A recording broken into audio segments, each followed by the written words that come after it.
ಇವತ್ತು ಕಲಬುರಗಿ ಜಿಲ್ಲೆಯಲ್ಲಿ 9ನೇ ತಾರೀಕಿನಿಂದ ಅನಿರ್ದಿಷ್ಟ ಧರಣಿ ಸತ್ಯಾಗ್ರಹ ಹಮ್ಮಿಕೊಂಡಿರ್ತೀವಿ. ಆದ ಕಾರಣ ಇವತ್ತು ತೊಗರಿಗೆ 12,500, ಕಬ್ಬಿಗೆ 3,165 ರೂಪಾಯಿ ಮತ್ತು 12,000 ಮ್ಯಾಲೆ ಚಿಲ್ಲರೆ ರೈತರಿಗೆ ಏನಪ್ಪ ಅಂತಂದ್ರೆ ಇವತ್ತು ಪರಿಹಾರ ಜಮಾ ಆಗಿಲ್ಲ. ಈ ಎಲ್ಲ ಬೇಡಿಕೆ ಇಟ್ಕೊಂಡು ಇವತ್ತು ನಾವು ಹೋರಾಟ ಮಾಡ್ತಾ ಇದ್ದೀವಿ.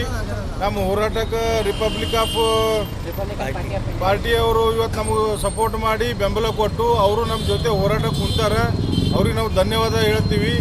ಇವತ್ತು ನಮ್ಮ ಹೋರಾಟ ಎಲ್ಲಿವರೆಗೆ ಅಂತಂದ್ರೆ ಇವತ್ತು ತೊಗರಿಗೆ 12,500 ಕೊಡಬೇಕು, ಕೇಂದ್ರ ಸರ್ಕಾರದವರು 1,000 ಕೊಡಬೇಕು, ರಾಜ್ಯ ಸರ್ಕಾರದವರು 500 ಕೊಡಬೇಕು. 12,333 ರೈತರಿಗೆ ಏನು ಇವತ್ತು ಪರಿಹಾರ ಜಮಾ ಆಗಿಲ್ಲ, ಅದು 34 ಕೋಟಿ ರೂಪಾಯಿ ಪರಿಹಾರ ಜಮಾ ಮಾಡಬೇಕು. ಕಬ್ಬಿಗೆ ಏನದ 3,165 ಘೋಷಣೆ ಮಾಡಿ ಈಗ 3,000 ಕೊಡ್ಲತ್ತಾರ, ಅದು 3,165 ಆಗಬೇಕು. ಮತ್ತು ಸುಳ್ಳು ಇವತ್ತು ಕಬ್ಬಿಂದ ಸೃಷ್ಟಿ ಮಾಡ್ಲತ್ತಾರ. ಆ ಫುಡ್ DD ಅವರು ಅವ್ರಿಗೆ ಏನದ ತಕ್ಷಣ ಏನಂದ ಅಮಾನತು ಮಾಡ್ಬೇಕು ಅಂತ ಹೇಳ್ಕೊಂಡು ಇವತ್ತು ನಾವು ಧರಣಿ ಸತ್ಯಾಗ್ರಹ ಕುಂತೀವಿ. ಎಲ್ಲ ನಮ್ಗೆ ಬೆಂಬಲ ಕೊಟ್ಟಂಥ ನಮ್ಮ ರಿಪಬ್ಲಿಕ್ ಪಾರ್ಟಿ ಅನ್ನೋ ಸೋದರಿಗೆ ನಾವು ಅವರಿಗೆ ಧನ್ಯವಾದ ಸಲ್ಲಿಸ್ತೀವಿ ಅಂತ ಈ ಮಾಧ್ಯಮದ ಮುಖಾಂತರ ತಿಳಿಸ್ತಾ ಇದ್ದೀವಿ. ಮಾನಗೌಡ ನಂದೇಳಿ, ಜಿಲ್ಲಾಧ್ಯಕ್ಷರು.